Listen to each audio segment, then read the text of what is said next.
Bhagavad Gita, Chapter 1, Verse 13, Ata Shankhascha Bhiryascha Panavanaka Gomukha Sahasevabhyahanyanta Sa Shabdastu Mulo Bhavat. Then suddenly, conches, kettle drums, tabors, drums and horns blared forth all at once, producing a tumultuous sound that shook the earth and sky.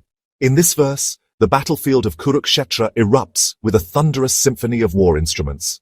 The simultaneous blowing of conches and beating of drums signals the start of the great battle. This intense sound symbolizes the seriousness, urgency, and magnitude of the war about to begin. This verse marks a dramatic shift from dialogue to action, setting an emotional and auditory atmosphere. It emphasizes the inevitable conflict ahead and draws the listener into the gripping energy of the battlefield. Bhagavad Gita, Chapter 1, Verse 14.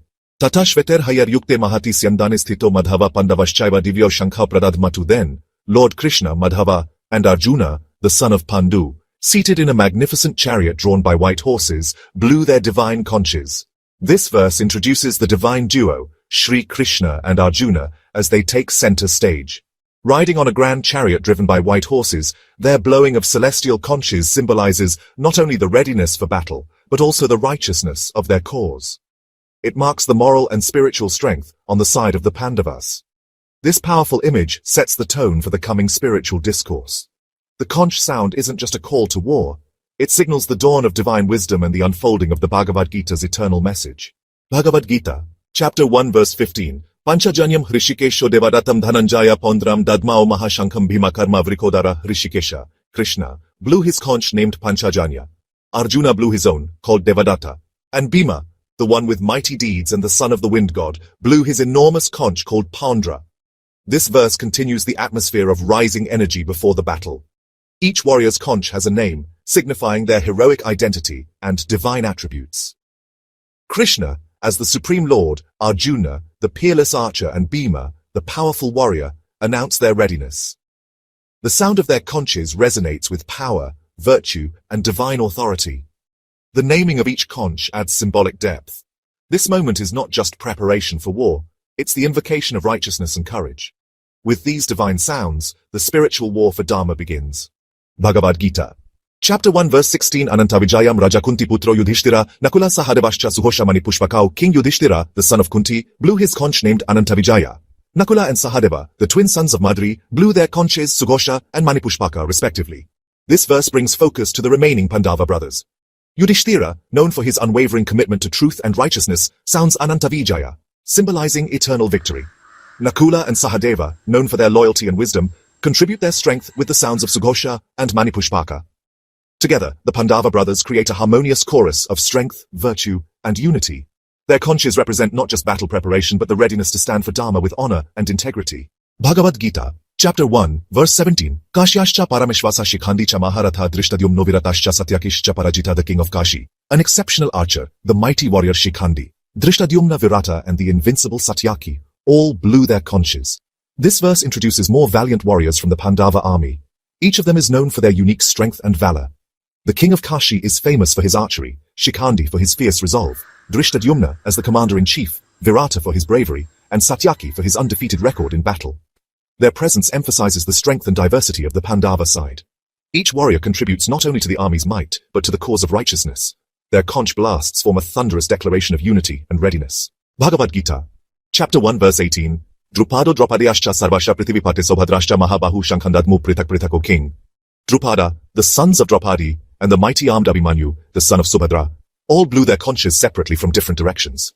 This verse completes the description of the Pandava army's conch blowing. Drupada, the father of Draupadi, along with her 5 heroic sons and Abhimanyu, the brave young warrior son of Arjuna, each sound their own conches.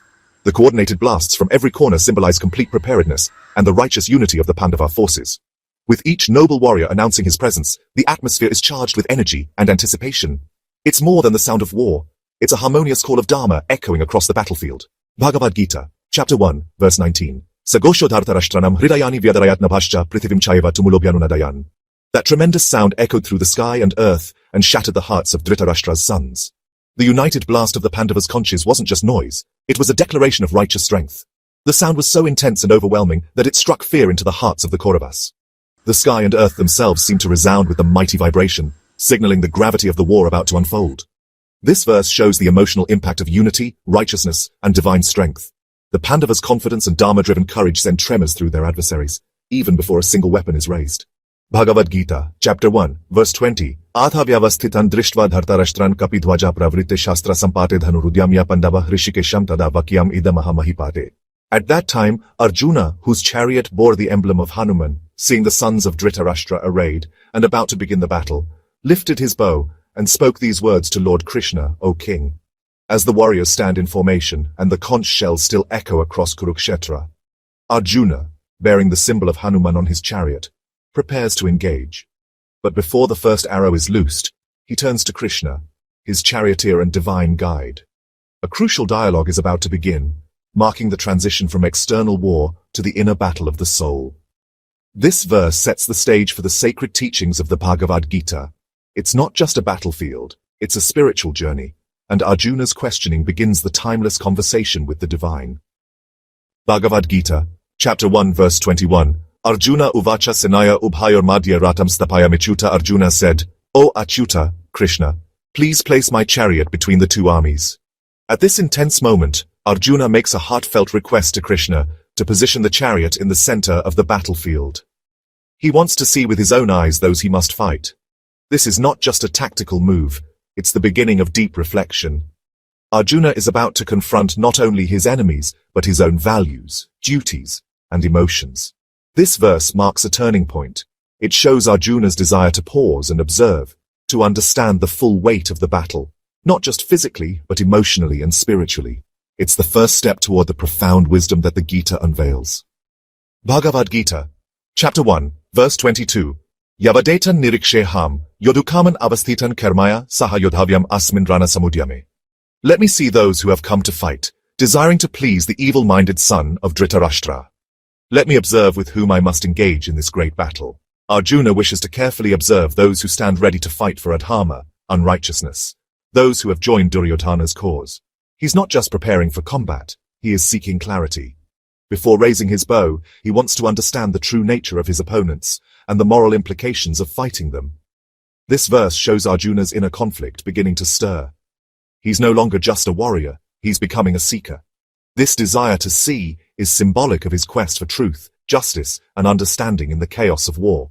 Bhagavad Gita, Chapter 1, Verse 23. Yotsyamanan avekshihamya etetra samagata dhartarashtrasya durbudar yude priyachikashava. Let me see those who have gathered here to fight, wishing to please the evil-minded son of Dhritarashtra.